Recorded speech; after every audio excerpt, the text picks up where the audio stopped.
कि बात ये की जा रही है, बहुत ज़्यादा बात की जाती है, कॉन्टिन्यूसली बात की जाती है और ये बात की जाती रहेगी जब तक ऐसा हो नहीं जाता। और वो बात ये है कि इंडिया दुनिया की तमाम इकोनॉमीज़ को पीछे छोड़ता चला जा रहा है। ये हम नहीं कह रहे, ये दुनिया के बड़े बड़े इदारे कह रहे हैं, फाइनेंशियल इंस्टीट्यूशंस कह रहे हैं, आईएमएफ ने क्या कहा है, आईएमएफ ने क्या कहा है वो भी आपके सामने रखें। लेकिन जो एक रेस है वो ख़ास तौर पर अभी जो लगी हुई है वो है कि इंडिया जापान की जगह कब लेगा। मोदी जी ने पहली बार खुल के बोला है अपनी तीसरी टेन्योरिटी के बारे में। इससे पहले मोदी जी ने कभी ऐसा कुछ बोला नहीं, ठीक है। और दूसरी बात, मोदी जी ने जो स्पीच दी, मोदी जी ने उसमें कहीं पर भी ये नहीं कहा कि अगर भारत की जनता मुझे तीसरी बार चुनती है।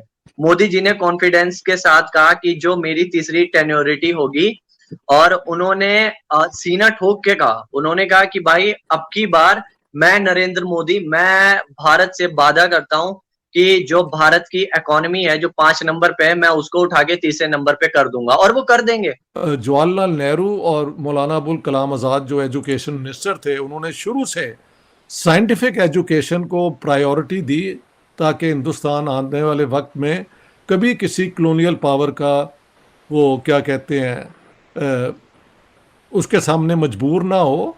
और उन्होंने जो भी अपनी तरक्की की है उसके अंदर ठीक है। हम इंडिया का मुकाबला करेंगे, ना इंटरनेट स्पीड में मुकाबला कर सकते हैं, ना ही हम स्पेस एजेंसी में मुकाबला कर सकते हैं, ना ही ऑटोमोबाइल इंडस्ट्री में, ना ही यूट्यूब को लेके।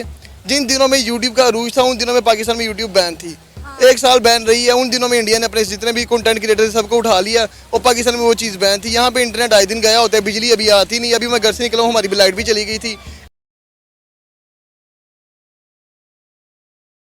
जय हिंद दोस्तों, पाकिस्तान ब्रेकिंग न्यूज चैनल में आप सभी का हार्दिक स्वागत। आईएमएफ के रिपोर्ट के अनुसार भारत जापान को 2027 तक टेक ओवर कर लेगा और भारत दुनिया की तीसरी बड़ी इकोनॉमी भी बन जाएगा। जिस रफ्तार से भारत डेवलपमेंट कर रहा है, चैलेंज को भारत 2027 के पहले भी कंप्लीट कर सकता है। जैसे ही प्राइम मिनिस्टर नरेंद्र मोदी ने अपने एक स्पीच में कहा था, अगर वो 3rd टर्म में चुने जाते हैं तो वो जल्दी ही भारत को तीसरी बड़ी इकोनॉमी बना देंगे। वहीं पर भारत से पहले अब जर्मनी, जापान, चाइना और अमेरिका है और ऐसा लग रहा है कि जैसे ही 2030 आ जाएगी, भारत तीसरी बड़ी इकोनॉमी भी बन जाएगा। वहीं पर जर्मनी रिसेशन से चल रहा है और जापान की भी डेवलपमेंट उस रफ्तार से नहीं चल रही है जैसे भारत की चल रही है। वहीं पर अब एक रिपोर्ट भी आई जिसमें यह बताया गया कि पिछले 9 सालों में भारत की जीडीपी 83% से ग्रो कर रही है और वैसे ही चाइना की भी 84% से ग्रो कर रही है। इसका मतलब यह है कि भारत जल्दी ही चाइना को भी जीडीपी के प्रोग्रेस में चाइना को पीछे छोड़ देगा।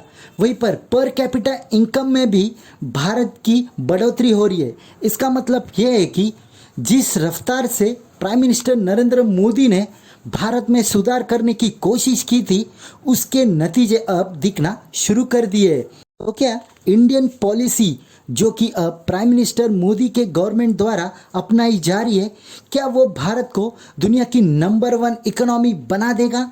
ऐसे ही वीडियो को अंतिम तक देखते रहिए, लाइक कीजिए, शेयर कीजिए और सब्सक्राइब कीजिए हमारे चैनल को और बेल आइकन दबाना बिल्कुल भी ना भूले। और आपकी जो भी राय हो उसे कमेंट बॉक्स में ज़रूर दे। धन्यवाद। इंडिया जापान की जगह कब लेगा? ठीक है, बात तो ये है गो कि अभी जर्मनी है बीच में, लेकिन जो हालात चल रहे हैं उसमें जापान की को टारगेट है। Japan 3rd largest economy. आप जानते हैं पहले नंबर पर अमेरिका, दूसरे नंबर पर चाइना और तीसरे नंबर पर जापान। अब कब तक और कैसे? तो पहले तो आप ये जान लीजिए कि अगर आप ये देखें कि ये जो पिछले 9-10 सालों पर नज़र डाल लें अगर आप मोदी इरा पर, तो उसमें रिपोर्ट्स ये बताती हैं कि इंडिया की जो जीडीपी है वो 83% ग्रो की है, यानी पहले की निस्बत।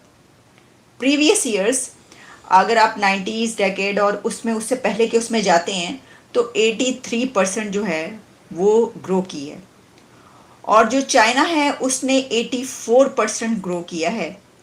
यानी हम बता रहे हैं कंट्री की जीडीपी के हवाले से, जितना उसकी है, हम ये नहीं कह रहे कि उसकी जीडीपी नीचे और इसकी नीचे, नहीं, मैं आपको ये बता रही हूँ कि कितना ग्रो किया, कितने % ग्रो किया। मोदी जी ने पहली बार खुल के बोला है अपनी तीसरी टेन्योरिटी के बारे में। इससे पहले मोदी जी ने कभी ऐसा कुछ बोला नहीं, ठीक है। और दूसरी बात, मोदी जी ने जो स्पीच दी, मोदी जी ने उसमें कहीं पर भी ये नहीं कहा कि अगर भारत की जनता मुझे तीसरी बार चुनती है। मोदी जी ने कॉन्फिडेंस के साथ कहा कि जो मेरी तीसरी टेन्योरिटी होगी, और उन्होंने सीना ठोक के कहा, उन्होंने कहा कि भाई अब की बार मैं नरेंद्र मोदी, मैं भारत से वादा करता हूं कि जो भारत की इकोनॉमी है जो 5 नंबर पे है, मैं उसको उठा के तीसरे नंबर पे कर दूंगा, और वो कर देंगे। ये बात इस बात को कोई भी झुटला नहीं सकता, वो कर देंगे। तो उन्होंने हर जो अपने इरादे बनाए थे वो साथ साथ पूरे करते गए। उन्होंने जवाहरलाल नेहरू और मौलाना अबुल कलाम आज़ाद जो एजुकेशन मिनिस्टर थे, उन्होंने शुरू से साइंटिफिक एजुकेशन को प्रायोरिटी दी ताकि हिंदुस्तान आने वाले वक्त में कभी किसी कॉलोनियल पावर का वो क्या कहते हैं उसके सामने मजबूर ना हो। और उन्होंने जो भी अपनी तरक्की की है उसके अंदर, ठीक है, सबसे बड़ी कंट्रीब्यूशन सोवियत यूनियन की है कि उन्होंने उन्हें हैवी इंडस्ट्री लगाने में बहुत मदद की। और लेकिन उनकी एक के बाद जो भी हुकूमत आई उसमें उन्होंने इस किस्म के societal goals, social goals, economic goals वो बनाए, उनमें गलतियां भी हुई लेकिन साथ साथ करेक्शन होती गई। और अब तो मैं जो 3 महीने देख के आया हूँ, किसी को भी नज़र आ रहा है कि India is the emerging great power in the world. उनकी इकॉनमी बहुत मजबूत है, उनकी इंस्टीट्यूशंस बहुत मजबूत हैं। जाहिर है हिंदू नेशनलिज्म भी है, लेकिन सेकुलर जो हैं फोर्सेस वो भी अपनी जगह हैं।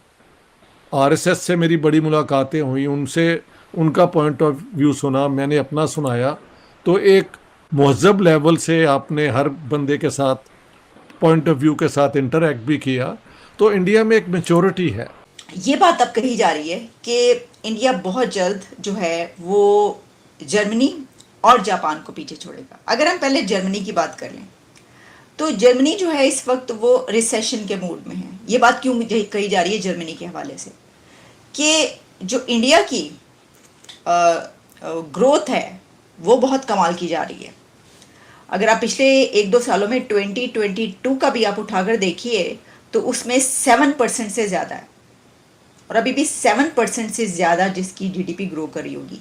जबकि जो जर्मनी के फैक्ट्स एंड फिगर्स बताए हैं आईएमएफ समेत दूसरे जो फाइनेंशियल इंस्टीट्यूशंस हैं उन्होंने बताया है कि उसकी जो जीडीपी ग्रोथ है वो बहुत कम हो रही है और होगी, और बिल्कुल कोई भी मुकाबला नहीं। कहीं पर मैंने देखा 1 पॉइंट समथिंग, 0 पॉइंट समथिंग का भी कुछ आया। इस तरीके से ये फैक्ट्स एंड फिगर्स आ रहे हैं क्योंकि वहाँ पे ख़ास तौर पर कोविड के बाद से भी बड़ी प्रॉब्लम रही और इस वक्त भी उसको इसी तरीके से देखा जा रहा है। अच्छा, अब इस एक उसको कहते हैं कि मोदीनॉमिक्स, ये चल रहा है ना, जैसे बाइडेनॉमिक्स भी चलता रहा है इसी तरीके से। उसमें ये है कि क्या ये जो इरा है उनके प्राइम मिनिस्टर नरेंद्र मोदी साहब का, उस दौरान जो है वो कितनी जीडीपी ग्रोथ हुई और कैसे जो इकोनॉमी है वो कैसे आगे जा रही है। इंडिया का मुकाबला करेंगे, ना इंटरनेट स्पीड में मुकाबला कर सकते हैं, ना ही हम स्पेस एजेंसी में मुकाबला कर सकते हैं, ना ही ऑटोमोबाइल इंडस्ट्री में, ना ही यूट्यूब को लेके। जिन दिनों में यूट्यूब का अरूज था उन दिनों में पाकिस्तान में यूट्यूब बैन थी। 1 साल बैन रही है, उन दिनों में इंडिया ने अपने जितने भी कंटेंट क्रिएटर सबको उठा लिया और पाकिस्तान में वो चीज़ बैन थी। यहाँ पे इंटरनेट आए दिन गया होता है, बिजली अभी आती नहीं। अभी मैं घर से निकला हूँ, हमारी भी लाइट भी चली गई थी।